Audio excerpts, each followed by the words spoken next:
Olá, seja bem-vinda, seja bem-vindo a mais uma aula de vinho em formato de podcast. Eu sou o professor Marcelo Vargas, nós vamos rodar a vinheta e já vamos para o conteúdo.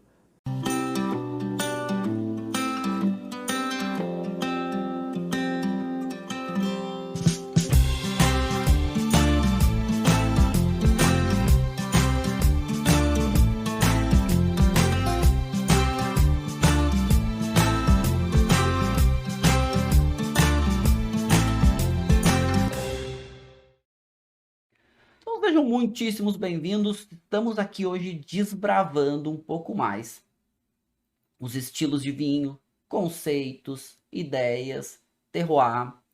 Então a gente vai entender um pouco mais esses agrupamentos, como essas coisas acontecem, como elas ficam distribuídas, divididas. E é legal a gente pensar, né? Eu gosto de pensar vinho de uma forma um pouco diferente. Eu gosto de ensinar vinho de uma forma diferente, né? E eu gosto quando a gente tem essa interação, essa troca, mas mais do que isso, eu gosto de fazer meus alunos pensarem em vinho, mais do que só ensinar sobre vinho. Eu acho isso muito legal, assim. E quando a gente fala de aprender de verdade sobre vinho, eu fico emocionado, porque assim, o que eu gosto de entregar para vocês, o que eu entrego para vocês, eu queria ter encontrado muito tempo atrás. Eu tive grandes professores, eles são, né, sigo eles até hoje, mas eu queria eu queria encontrar, além desses professores, alguém que fizesse o que eu faço. Alguém que tivesse criado um grupo premium, alguém que tivesse feito uma forma de seguir uma formação continuada fora os estudos que todo mundo faz. Então essa eu encontrei a minha missão, que é exatamente ajudar vocês a aprender sobre vinho, a desbravar o mundo dos vinhos. E essa interação que a gente tem nas aulas, né, essa grande troca de, né, milhares de alunos, eu tenho milhares de alunos aí, isso me deixa muito feliz de poder trocar, de poder ensinar, de ver os alunos evoluindo, da gente fazer imersões, os alunos, né, seguirem estudando, seguindo aprendendo, informações continuadas. Eu acho que isso para mim é muito rico, sabe? Isso para mim é muito, eu achei minha essência de ser aí. Mas por trás de aprender, de fazer, né, de eu aprender, porque eu continuo viajando o mundo, continuo estudando, e Vinho vai ter conteúdo para a gente estudar a vida inteira. O que a gente quiser aprender, o que a gente quiser estudar, vai ter. Né? E isso é uma coisa muito legal. E, e esses milhares de alunos que me acompanham, é lindo ver a evolução deles. É lindo ver os alunos, né, como estão aqui me acompanhando hoje, tem vários alunos aqui que dizem, são alunos do grupo Premium, eu quero, pô, vale muito a pena participar, é muito legal. Essa transformação de ver, e por isso que eu gosto de trazer exemplos desses alunos, né, porque eu já passei por isso, gente. Tudo que vocês passam de dificuldade, de aprender, parece que não aprende sobre degustação, parece que não aprende. Por isso que eu gosto que vocês, mais do que decorem, que vocês pensem em vinho. E pode ter certeza que é muito mais gratificante, né? É muito, muito mais gratificante. E, e essa interação que a gente troca, eu seguidamente trago para vocês, né, alguns depoimentos, eu trago um pouco dessas interações dos alunos, porque o aprender sobre vinho não é somente tomadas de decisões. E eu estou fazendo essa introdução para vocês porque, para a gente falar de estilos, para a gente falar sobre esses novos produtos que chegam no mercado, é legal a gente entender o que que passa, né, por trás disso. O porquê que essas mudanças acontecem. E aprender sobre vinho nos faz também abrir a cabeça para olhar além do que é óbvio. Além do que está na nossa frente, apesar de que muitas vezes o óbvio tem que ser dito. Então, se a gente está falando, né, vou provar um espumante Surly com vocês. Tá, mas os espumantes Surlys, por que que eles viraram um grande novo estilo de produto no Brasil? E assim, espumante é vinho, né, gente? Não vamos esquecer, espumante é vinho. Então é vinho. Então se eu tô falando de o espumante, é o vinho espumante. E olha o que incrível quando a gente fala que tem um produto que ele tem características diferentes e que é muito hoje desejado, cobiçado. Mas o porquê que ele é cobiçado? Porque ele é diferente? Não. Não é só porque ele é diferente, porque quando é diferente um produto, ele vende. Mas ele tem que ter outras características, ele tem que ter qualidade, ele tem que atender uma demanda de mercado, ele tem que se encaixar dentro de um contexto para ele continuar a ser vendido. Senão ele só vende porque é novidade. E aí, pum, vendeu porque é novidade, e aí acabou. Surly hoje, e aí a gente vai entender por que Surly é um desses estilos que eu vou estar trazendo para vocês hoje como novidades, mas o porquê, que são essas perguntas que vocês têm que fazer, é que faz vocês realmente aprender sobre vinho. E eu gosto de trazer exemplos de alunos, porque eles passam por isso, né? Meus alunos, eles passam por dificuldades que eu passei, que vocês passam, e que muitas vezes vocês acham que é só vocês. Não, gente. Aprender sobre vinho faz a gente ter mais prazer, faz a gente ser mais confiante, faz a gente ter mais... a ser mais assertivo nas escolhas, nas tomadas de decisões. Aí cada um vai ver, né?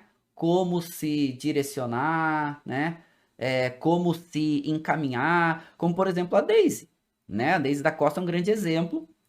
Ela é minha aluna há bastante tempo e hoje quem acompanha ela sabe quantos projetos ela já está fazendo, né? Tá rodando aí o Brasil, escrevendo um livro, já ganhou 2 vezes como melhor sommelier do Rio Grande do Sul. E quando a Daisy começou a estudar, eu lembro com a gente, ela já era super dedicada, ela já era super envolvida, mas o avanço dela, assim, é simplesmente impressionante.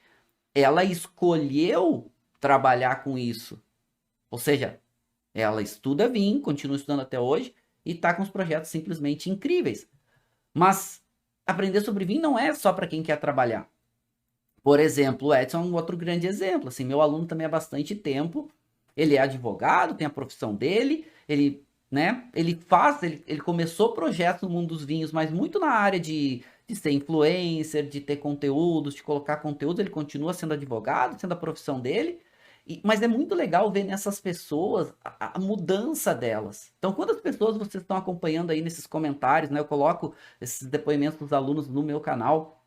Eu libero para vocês também se identificarem com isso. Porque, gente, as dificuldades todos passam. É óbvio que quando a gente tem uma metodologia, quando a gente tem uma condução mais assertiva, quando a gente tem alguém que nos facilite, que é o meu trabalho com vocês, fica mais fácil. E é por isso que eu proponho a vocês para vocês pensarem. Por isso que de vez em quando eu faço essas introduções para vocês entenderem que pensar vinho é legal. Só que cada um no seu tempo, cada um na sua forma, cada um do seu jeito. E quando a gente fala, por exemplo, no conceito de terroir, se vocês pegarem um livro, o conceito de terroir está lá descrito. Tem autores que vão falar um pouquinho diferente, tem, mas tá lá descrito o que é terroir. Tá lá, né, especificado que são os fatores de território que vão envolver relevo, clima, fatores geográficos que tornem aquele local único. Beleza, isso é terroir. Agora, a minha metodologia, o que eu gosto de ensinar para vocês é fazer vocês pensarem além disso. E, gente, muitas vezes não tem uma resposta única. Muitas vezes não tem uma resposta definitiva. Querem um exemplo? O que é terroir? Terroir é o que torna um local especial, né? É o que torna uma coisa único. É como se a gente fosse, né? São a soma de fatores que tornam um vinho único. Eu estou degustando com vocês um espumante Surly, que ele é feito de uma uva chamada Trebbiano, que é uma uva que está perdendo espaço de modo geral na Itália, uma uva italiana. Só que aqui, por exemplo, onde ela é plantada, aqui ela, num espumante Surly, ela tem uma acidez mais destacada e ela no Surly, por exemplo, ela fica muito mais complexa. É uma uva que para vinhos brancos de modo geral acaba fazendo muitos vinhos ralinhos, sem muita expressão. Agora no espumante fica incrível. E essas notas autolíticas, junto com essa nota que remete a uma fruta cítrica madura, sabe? Um abacaxi maduro.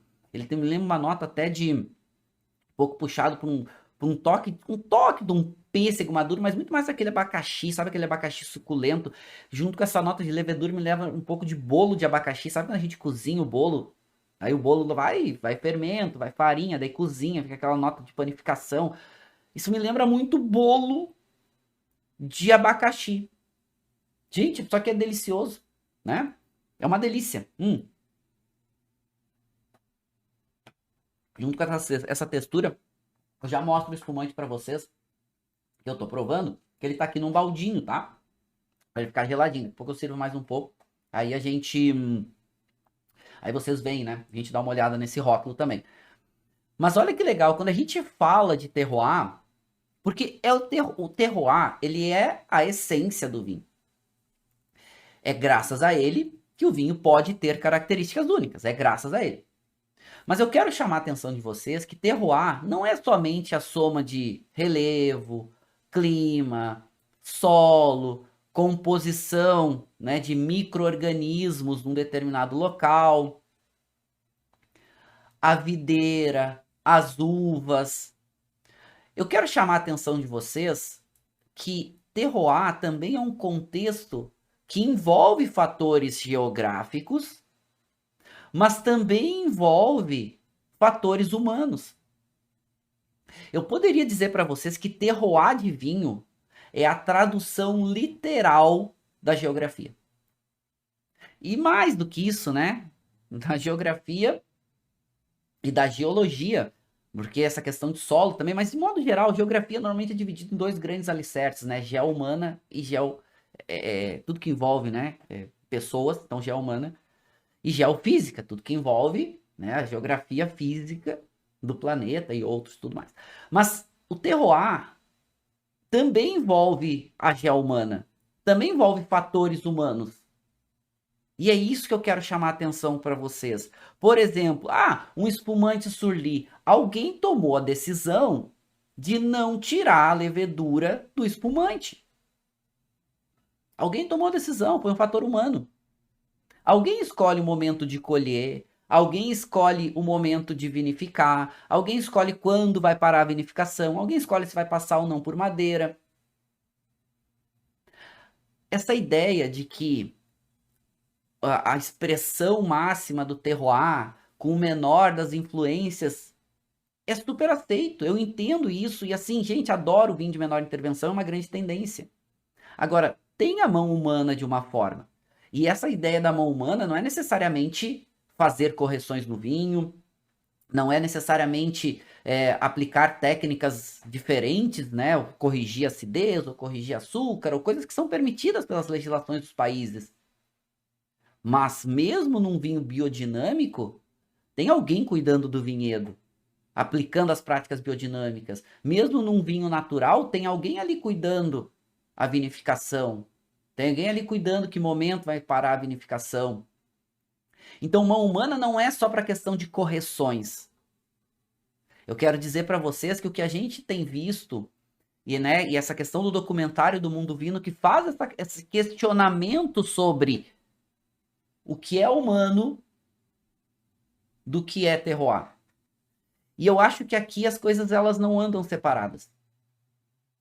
Sabe por quê?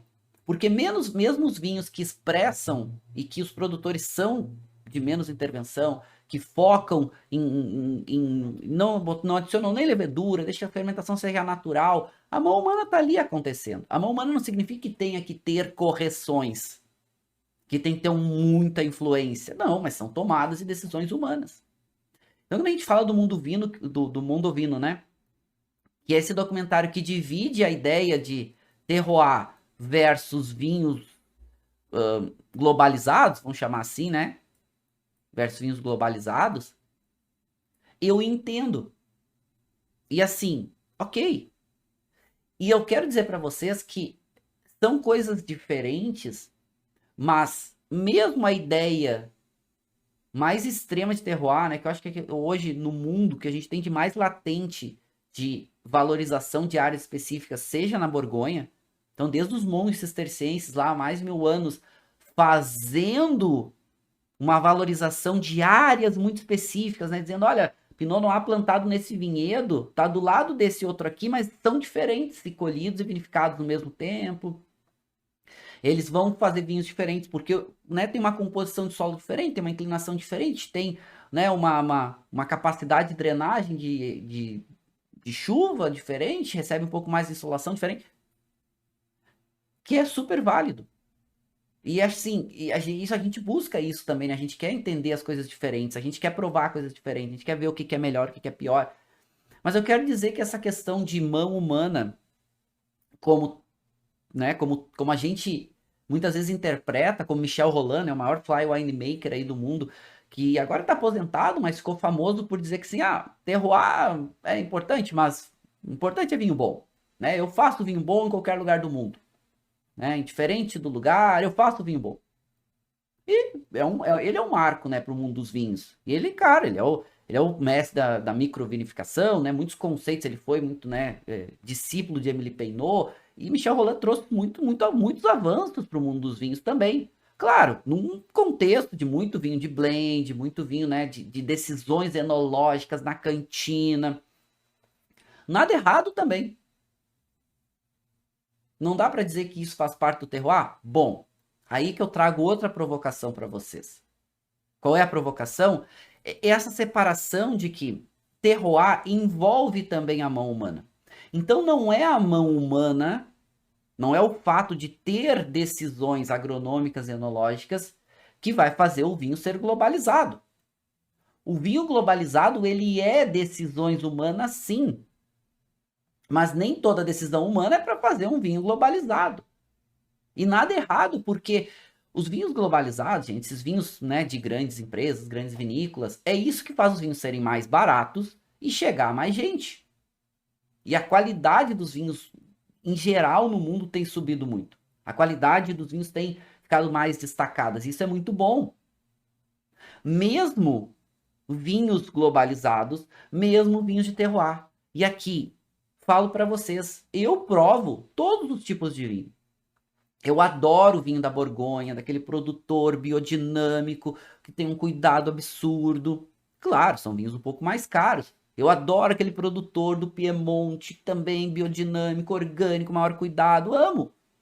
Mas eu também tomo, eu seguidamente provo, e regularmente é parte do meu trabalho tomar vinhos de grandes vinícolas, tomar vinhos mais baratos, tomar vinhos de diferentes perfis.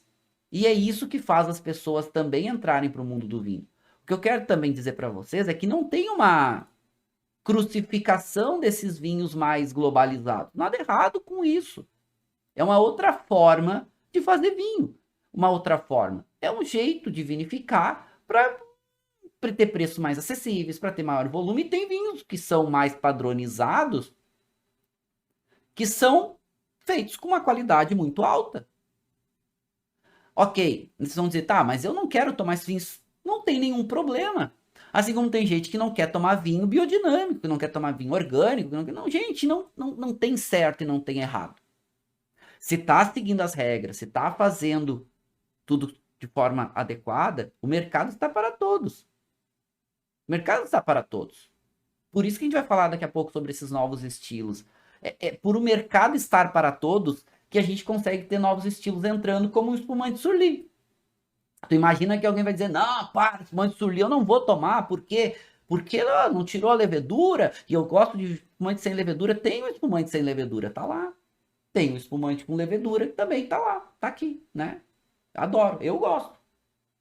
Né? Tem gente que não gosta, sem problema. Nada errado com isso, ok? Nada de errado.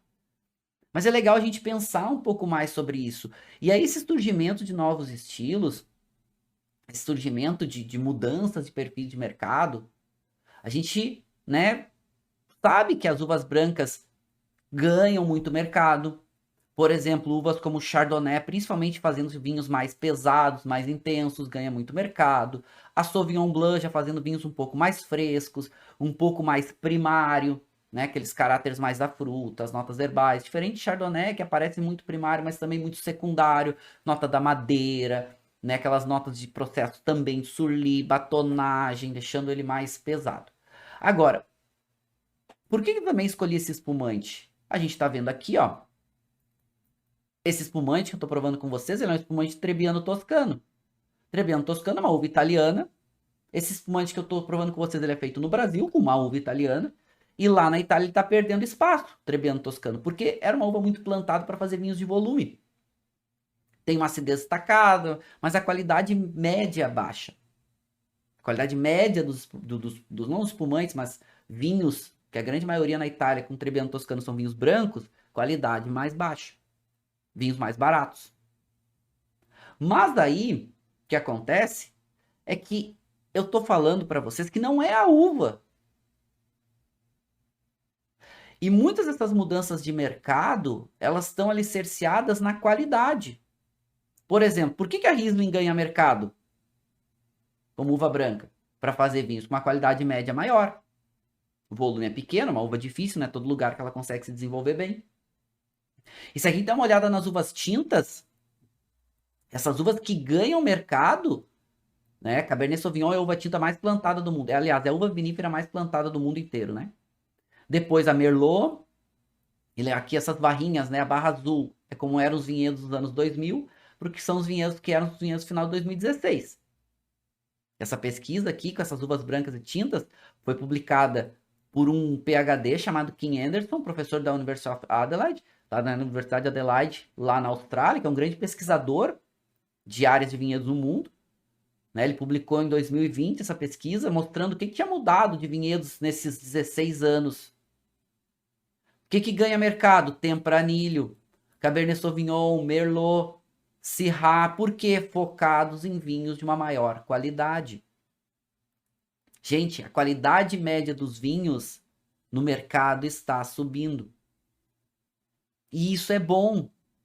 Isso é ótimo.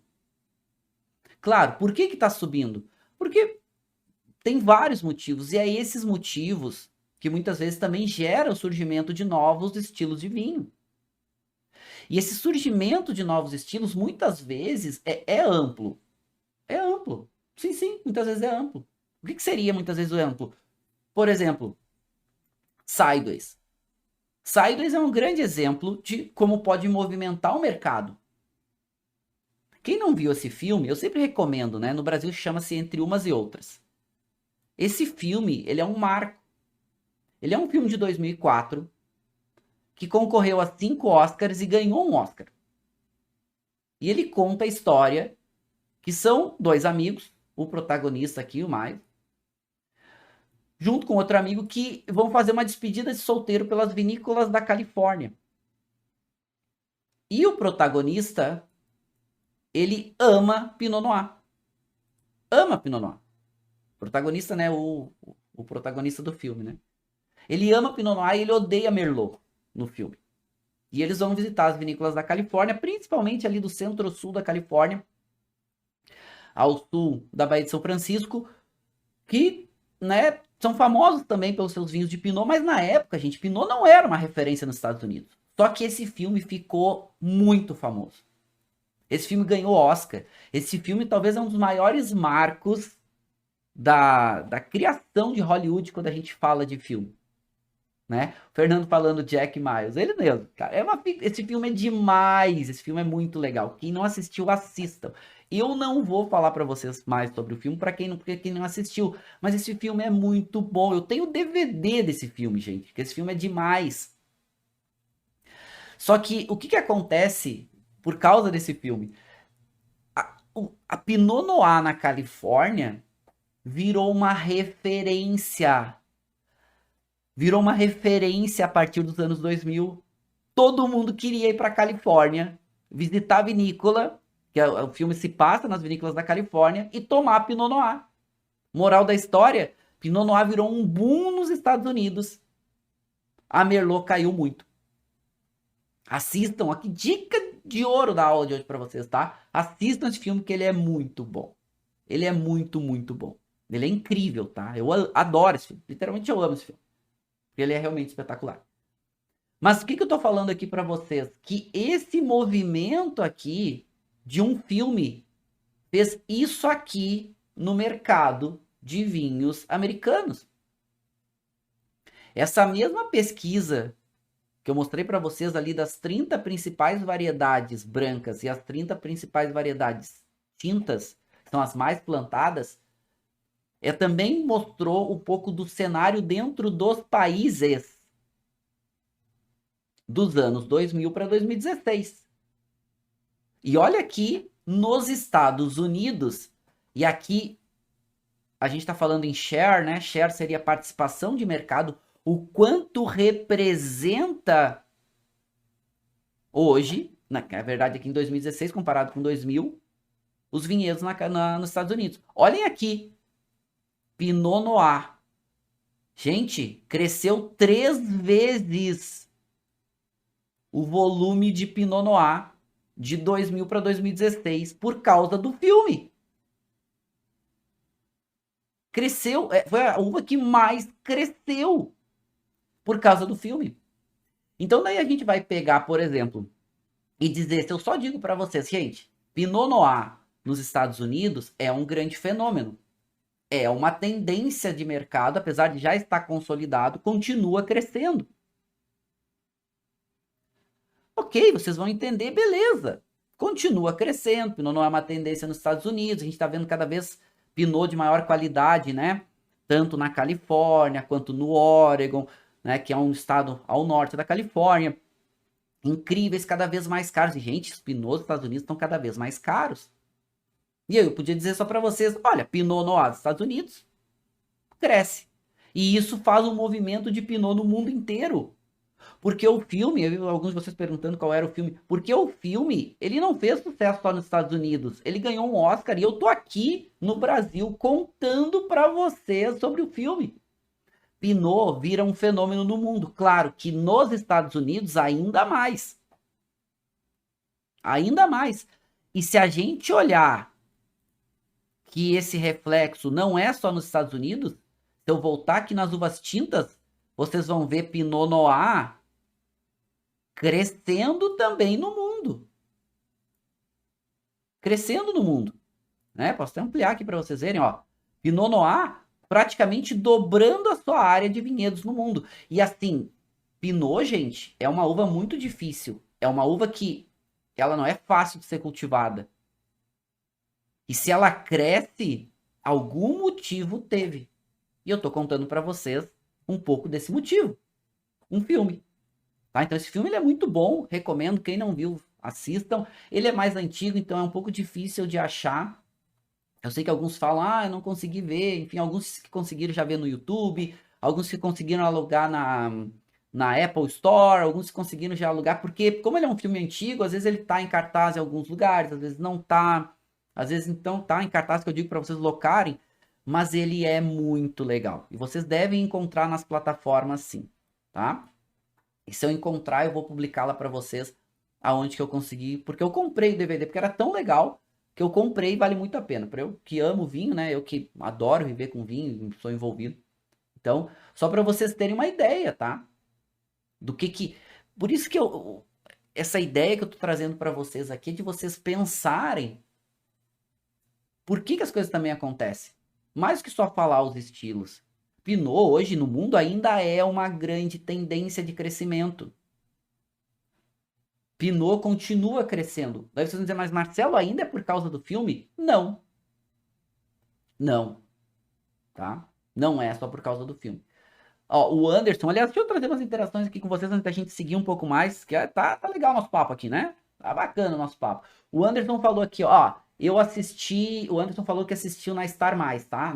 A plataforma da Disney lá. A Disney tem 2 plataformas, né, de streaming. Tem a Disney Plus e tem Star+, que o Anderson disse que no Star+, tem, tá? Depois eu olho e posso falar pra vocês, tá? Depois eu digo se eu acho lá, mas vale a pena, tá? Procurem, tá, gente? No Brasil se chama Entre Umas e Outras. Eu acho que eles usam ainda a citação Sideways, mas é muito legal. Coloquem aqui nos comentários, a gente tá interagindo aqui, tá? Coloquem nos comentários filmes e livros que vocês recomendam sobre vinhos e que sejam legais, que sejam bacanas e que ajudem, né, a gente a entender e aprender sobre vinhos, que eu vou trazer aqui para vocês fazer uma troca, tá? Eu, por exemplo, vou citar um livro para vocês aqui que eu acho muito legal, que é o livro da Jancis, Deixa eu até botar aqui para vocês, né? Vamos botar aqui nessa. É o livro da Jancis Robinson, ó. Como Degustar Vinhos. É um livro que eu gosto bastante. É um livro que também seguidamente esgota, tá? Tem em português, que é muito legal, que é uma boa base sobre degustação e uvas, só que um pouquinho mais técnico. Então eu gosto muito desse livro, eu acho muito legal, tá? Vou colocar aqui para vocês poderem ver. O Como Degustar Vinhos, esse é um livro muito bacana. E assim, gente, livros e filmes, por isso que eu seguidamente trago para vocês dicas de livros e de filmes, porque isso também ajuda no nosso aprendizado. Sideways é um grande exemplo. Sideways é um exemplo muito legal, né?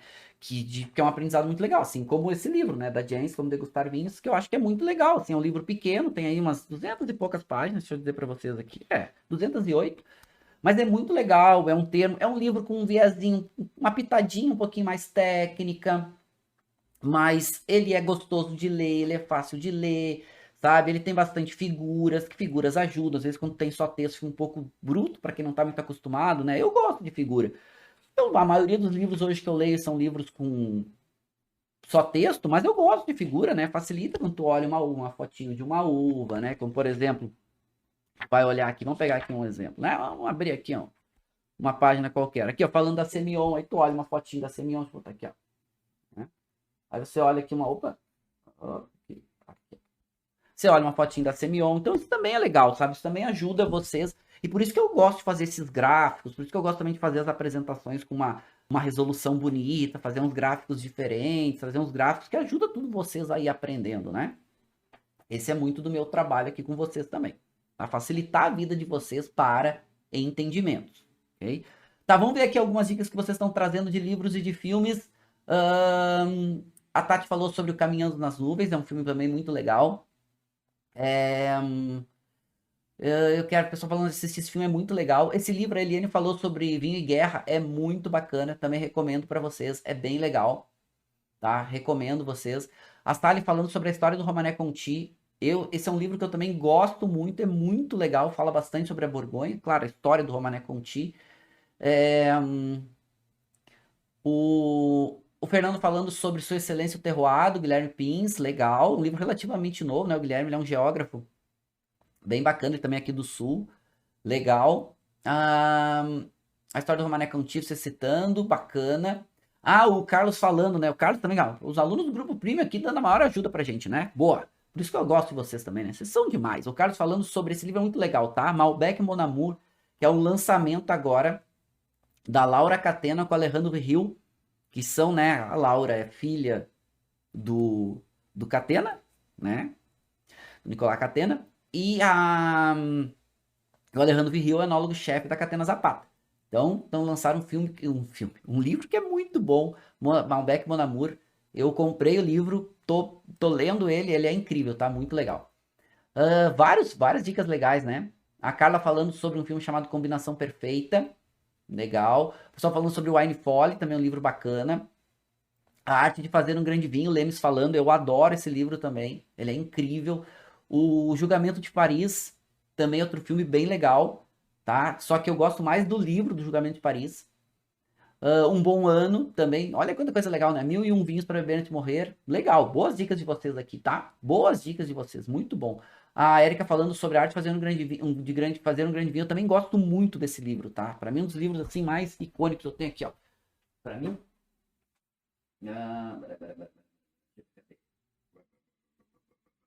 eu tenho aqui. Eu vou achar. Deixa eu ver aqui. Tá aqui, ó. Até aqui do meu lado. Vou pegar aqui para vocês. Mas a Arte Fazendo Grande Vinho, do Eduardo Steinberg, também é outro livro que é. E assim, é legal.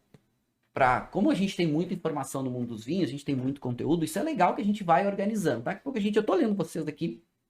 Daqui a pouco a gente volta um pouquinho mais para fazer interações. Mas olha que legal, né? Um outro movimento muito bacana de estilos de vinho são os vinhos orgânicos, vinhos de menor intervenção. E aqui só para vocês entenderem no mundo, né? Olha o quanto cresce. E eles fazem aqui um agrupamento de 5 em 5 anos. Olha o quanto cresce áreas de vinhedos orgânicos, lembrando que o biodinâmico também ele é orgânico, tá? Áreas de vinhedos orgânicos no mundo. Então, olha que interessante, é uma linha vertical de crescimento. Ah, todo vinhedo vai ser orgânico? Dificilmente, né? Tem áreas que é muito difícil, por exemplo, fazer orgânico, mas é uma tendência. Esses vinhos de menor intervenção, esses vinhos que, né, valorizam a uva orgânica principalmente, como matéria-prima, e alguns, né, implementando também preceitos biodinâmicos, fazendo vinhos de menor intervenção, para que, e aí, claro, esses produtores, eles buscam muito essa ideia de terroir na sua essência, né? A uva do jeito que ela vem, de acordo com o ano, com os fatores geográficos, vai ter uma vinificação, né? Mais simples que eu vou dizer não é o termo, mas com menor intervenção possível, também na cantina, também no vinhedo, para o vinho se expressar o máximo possível. A ideia é bem legal, eu gosto de muitos produtores que são assim. Agora, nem todo lugar dá para fazer isso, né? Tem lugares que é muito difícil, que são muito úmidos. Mas, claro, tudo que a gente tem menos intervenção, de alguma forma também é legal, né? Eu gosto, assim, são estilos que eu gosto, apesar de eu tomar vinho convencional regularmente. Os espumantes surlis. E olha que legal, gente. Espumante surli que vai chegar no mercado lá com a lírica crua. A lírica é feita na Cavigás, tá? Quem não sabe. Que vai passar pela Petrônios, que é o que eu tô provando com vocês hoje. Que é um produtor pequenininho, né? Bem artesanal, mas com uma qualidade alta. Para chegar na Irid. Que é um espumante que custa da Miolo, 10 anos de autólise, que custa muito caro. Né? Custa caríssimo. E assim, nada errado de custar caro.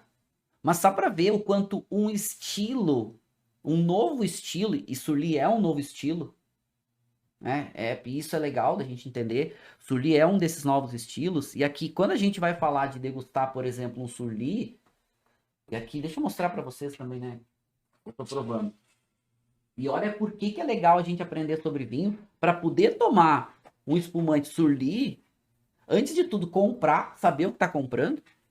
Tomar um espumante Surly com 5 anos de autólise, gente. 5 anos. Você sabe o que é isso? Faz 5 anos que esse espumante está com leveduras. As leveduras estão aqui ainda. E a gente saber que pode comprar isso. Vou pegar uma taça maior, porque eu quero agora um pouco mais do perfil aromático também, né? Claro, ele é um espumante turvo. Eu tô aqui com as duas taças. Vou mostrar primeiro a que eu tinha servido antes. Tá? Que eu tô provando com vocês. O espumante Surly da vinícola Petrônios. Eu paguei não ter alguma coisa, tá? Oscila um pouco, né, para onde que vai, né? Quando você compra, eu comprei lá direto com o produtor, que é da família Kunz, né? Aliás, um abraço pro professor Júlio César Kunz, meu colega, aqui na BS Rio Grande do Sul, de outros projetos. É da família dele, a vinícola. Paguei 100 e poucos reais. Mas, gente, pagar 100 e poucos reais com um espumante que tá há 5 anos com levedura. Há 5 anos. Né? É espetacular. E aí, ele é um espumante, claro, ele é turvo.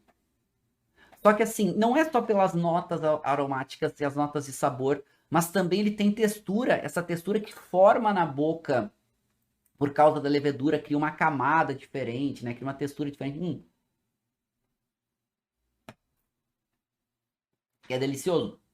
Eu servi na taça de vinho branco, tá? Pra eu sentir mais, a taça muito maior, vai ter uma oxigenação muito maior aqui, maior contato com o oxigênio, né?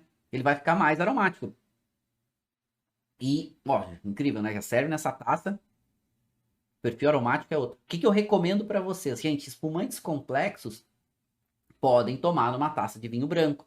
A região de Champagne adora, né, esse tipo de taça, porque valoriza muito o perfil de aromas e de sabores, principalmente aromático, tá? Então, nada errado de tomar com uma taça menor, inclusive para ver, né, a perlagem, para ver a coloração, turbidez, essa taça mais fininha e comprida é melhor. Eu não gosto muito daquela taça flute, né? Que é formato de flauta, que é muito fininho e comprido. Mas olha que legal. E olha como é legal, né, gente? Tu imagina que você olha um espumante de um produtor pequeno que você não conhece, você fica com receio. Mas quando você conhece, você tem noção que você está tomando, comprando espumante com 5 anos em contato com as leveduras, gente, isso é uma preciosidade. É uma preciosidade.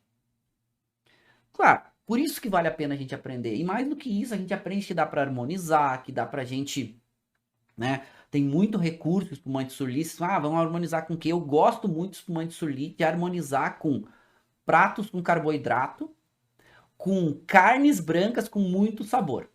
Principalmente frango, peixe com muito sabor, né? Ele se dá muito bem também com notas de manteiga, então se tem por um risoto, vai muito bem. Então pegar um risoto de frango, um risoto. Espumante Surli vai muito bem com queijos, queijos mais intensos, né? Ok. Mas aí quando a gente fala, né, dessas texturas, e aqui eu tô falando para vocês, perfil aromático desse vinho, essa nota autolítica, lembra muito, falei, né, bolo de abacaxi cozido, né? É delicioso. E assim, não são todos os espumantes que têm esse perfil alcoólico. Com mais 5 anos em contato com as leveduras, né?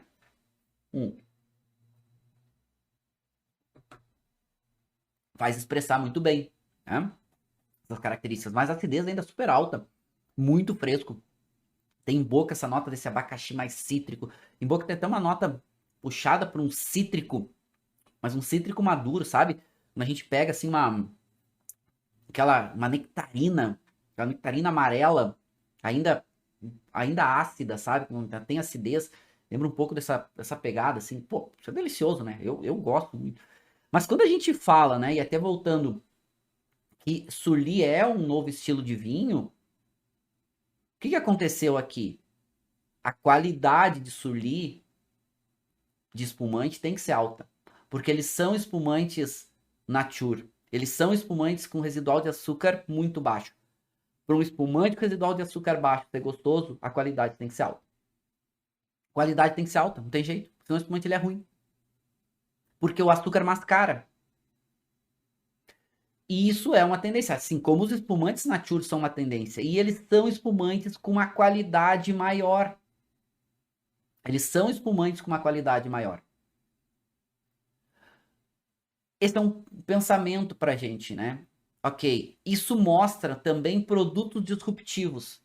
Essa nova ideia de produtos disruptivos. Nos Estados Unidos agora tem uma onda, porque Surly é um produto disruptivo, né? Vamos parar para pensar que, imagina, você vai botar um espumante que não tirou a levedura. Como é que vai botar um espumante que tirou a levedura? Que é isso, né? Tipo, não vou tomar isso. É ruim, não é bom. Não, é diferente. E muitos novos espumantes diferentes vindo no mercado. Dentre eles, por exemplo, espumante Surly Rosé, espumante Surly com longuíssimo tempo de autólise, muitos novos espumantes Surly surgindo no mercado. Gente, isso é disruptivo. Espumante Surly Rosé, e a gente daqui a pouco vai falar dos rosés, mas isso abre para vinhos disruptivos. Nos Estados Unidos agora, está vivendo uma onda desses vinhos disruptivos. Os americanos consomem muito, né? Uma das coisas que estão debatendo muito lá agora, por exemplo, é o vinho com infusão de cannabis. Eu não estou dizendo que isso é certo, que isso é errado, que isso é bom, que isso é ruim. O que eu estou só trazendo para vocês são que a gente está vivendo um momento no mercado para vinhos disruptivos, para vinhos diferentes. Você diz, Marcelo, mas isso não é vinho. Beleza. No Brasil, por exemplo, se você faz qualquer tipo de infusão, não é mais vinho. Mas o que eu estou trazendo para vocês pensarem é exatamente que está aberto para novas questões, para vinhos diferentes. Querem outro exemplo, que é uma grande questão no mercado? Os vinhos rosés, mas rosés diferentes. Porque o que ganhou o mercado? O que ganhou o mercado foram rosés levinhos, com menos intensidade de cor, mais levinho, mais elegante, que são ótimos. É uma delícia, adoro.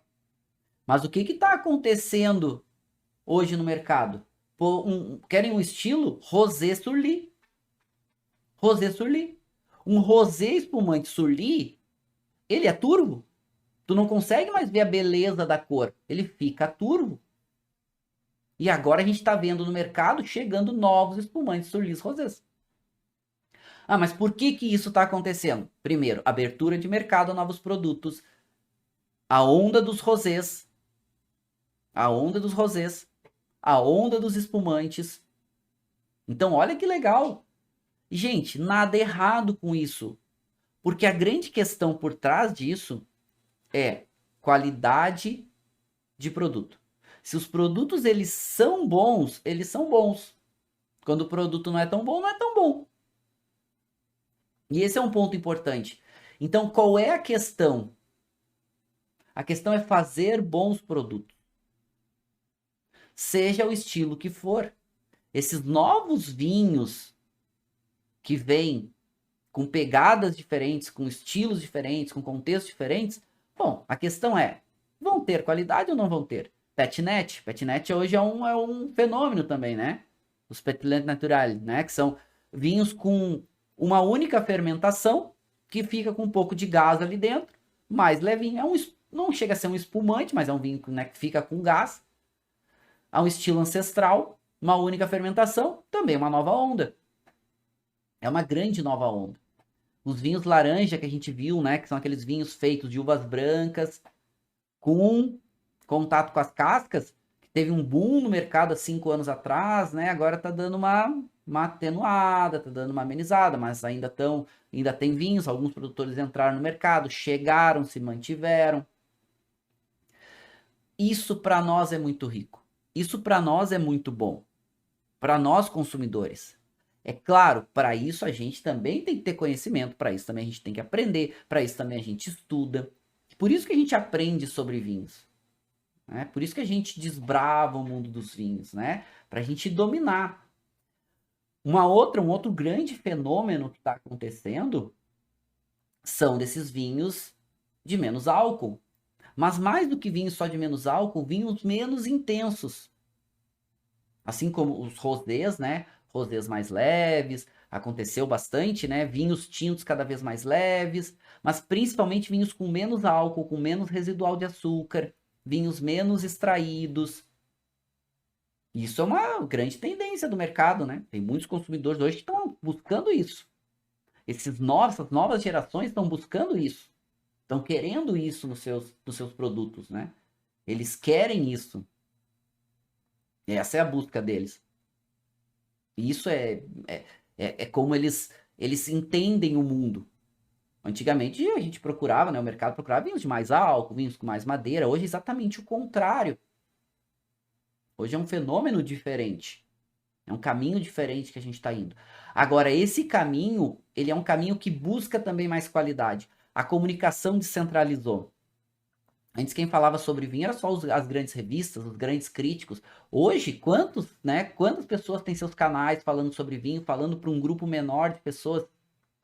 Cada vez pessoas sendo mais direcionadas por uma quantidade maior de pessoas, né? O que eu digo para vocês? Gente, tem muita gente falando sobre vinho, tem muita gente falando besteira, tem muita gente falando coisa boa. Sigam boas pessoas, sigam pessoas que têm conhecimento para ajudar vocês. Tem muita gente falando besteira também, mas tem muita gente fazendo trabalhos legais, fazendo coisas bacanas, seja no Brasil, seja no exterior. O Wine Folly foi um grande exemplo, né? Uma grande influenciadora que trouxe uma linguagem nova para o mundo dos vinhos. Muita gente seguindo, aprendendo com a Wine Folly. Legal, é americano. A gente tem no Brasil aqui alguns projetos legais também, tem vários canais legais aí que vocês podem seguir. Mas essas mudanças, elas são boas e eu gosto de entender isso, né? Eu vi vocês falando vários comentários legais aqui. Deixa eu trazer vocês aqui, né? Falem aqui, comentem um estilo diferente de produto que vocês gostem ou que vocês estão vendo que está acontecendo no mercado, que eu acho super válido, né? Vocês falando sobre novas embalagens, é verdade, né? A questão dos vinhos em latas, o vinho em bag-in-box está voltando muito forte, que são aquelas embalagens, né, que ficam com vácuo, que são para consumo, né, que você abre e fica mais ou menos aí uns 30 dias, dura o vinho, você tirando em dose, né, aquelas caixinhas, que é vinhos mais econômicos, também bem legal. Falando sobre vários vinhos diferentes aqui, podem colocar a marca também que vocês degustaram, o vinho que vocês degustaram, coloquem aqui que eu vou tá vendo. O Silvio falando a questão dos vinhos laranjas. Vinhos laranjas são vinhos que são feitos com uvas brancas em contato com as cascas, então fica meio turvo, assim. Perdeu um pouco de força, mas ainda estão no mercado. O Maurício falando sobre espumantes tintos também, né? Espumantes tintos, eles são muito gastronômicos. Espumantes tintos são mais potentes, né? E assim, ganhou um pouco de mercado, deu uma parada, agora a gente tá vendo eles voltando um pouquinho mais. São vinhos muito gastronômicos. Falando sobre os vinhos azuis. Os vinhos azuis também teve uma época, né, que entrou no mercado, só que também não era classificado como vinho, porque ele ia corante. Se vai corante, né, não pode ser classificado como vinho, não é um elemento permitido. Os vinhos em latas também aparecendo bastante. Acho que também é uma outra baita alternativa, né? Vinhos em latas, porque o vinho em dose, imagina beira da praia, né? Você leva os vinhos em latinha, abre ali, consome. Delícia, né? Piscina, tem que cuidar, né? Quando a gente tá, porque piscina, praia, às vezes no campo, né? Por causa do vidro, se quebra, pode machucar alguém, enfim. Então evitar né? Gelar rápido, acho que é baita recursos, né? E agora vindo os vinhos cada vez melhores em latas, porque os primeiros vinhos em latas eram muito ruins, né? Eram ruins, ruins, ruins. Agora não, agora tem produtores já com cuidado, fazendo vinho em qualidade, tem vários projetos muito legais aí de vinhos em lata com qualidade, tá? Com qualidade, bem interessante. Pessoal falando sobre a questão, né, questão dos rosés, falando sobre rosés muito fortes, tá? A gente veio no mercado, chegou e tomou um espaço muito grande e não vai deixar de ter. O Walter fez uma pergunta interessante. Professor, o senhor acha que a tendência será de vinhos menos potentes e que as vinícolas estão absorvendo essa ideia no mercado? Walter, sim, tá? Sim. É uma tendência e a gente não vê isso mudar tão rápido, em pouco tempo. Vai continuar surgindo e vai continuar essa crescente nesse estilo, tá? Não vai ter jeito. Agora, tem que ter qualidade. Não é só ter menos álcool, tem que ter qualidade. Então, sim, isso é caminho sem volta. Não significa que não vão continuar tendo os vinhos mais potentes, mais frescos. Tem consumidor que gosta e tem produtor que gosta, sem nenhum problema. Tá? Os espumantes tintos também estão crescendo bastante. Lentamente, tá, gente? Vocês estão falando aqui de espumante tinto. Ele cresce, voltou a crescer. Teve uma onda alguns anos atrás, agora está voltando a aparecer um pouco mais, tá? Eu não ia dizer que eles crescem como vocês estão citando aqui, mas cresce tão intensamente, mas cresce. Espumante tinto, por quê? Os espumantes tintos também antes eles eram ruins, tá? Poucos eram bons. Agora os espumantes tintos já melhor feitos. A questão dos vinhos veganos, acho que também entra um pouco nessa linha, apesar que Silvio, muitos desses vinhos são veganos, né? A maioria dos vinhos. Se não usa produtos de origem animal, eles são veganos, né? Então, muitos vinhos são veganos, não escrevem, mas tem uma tendência grande também a essa pegada vegana, assim como tem dos orgânicos, né, dos biodinâmicos, dos naturais, enfim. E é legal, né? Eu gosto dessa abertura de novos produtos, de novas ideias. Eu gosto dessa possibilidade. Eu gosto de pegar e ter à disposição um produto de qualidade. Eu acho que isso é muito legal. E entender essas matrizes, entender como as coisas se comportam, acho que é muito rico, né? Eu acho que isso é um preço impagável. Né? E isso é legal, né? Eu vou trazendo para vocês mais provocações, eu vou trazendo para vocês mais, é meu trabalho, né, ajudar vocês a entender um pouco desses movimentos, mas fazer vocês pensarem um pouco mais vinho, né? Vocês entenderem um pouco mais vinho, né? Eu acho que aqui, né, acho que merece um brinde final aí, né? Um espumante, seja com a taça que for, né?